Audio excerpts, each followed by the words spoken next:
Hello প্রিয় বন্ধুরা, কেমন আছেন সবাই? আশা করছি সবাই ভালোই আছেন।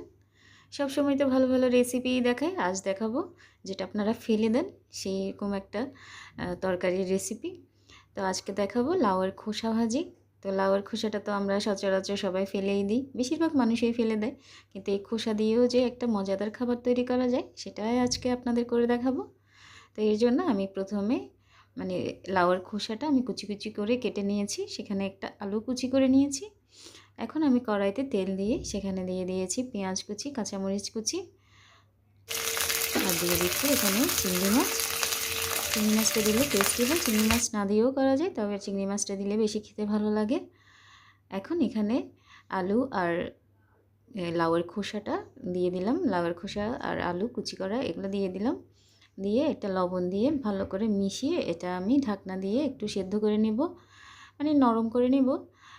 এখন আমি ঢাকনাটা তুলে এখানে হলুদের গুঁড়া দিয়ে দিব, বাস আর কোনো মশলা ইউজ করব না। তো এইভাবে আমি ঢাকনা দিয়ে দিয়ে এটা অল্প আঁচে রান্না করে নিব।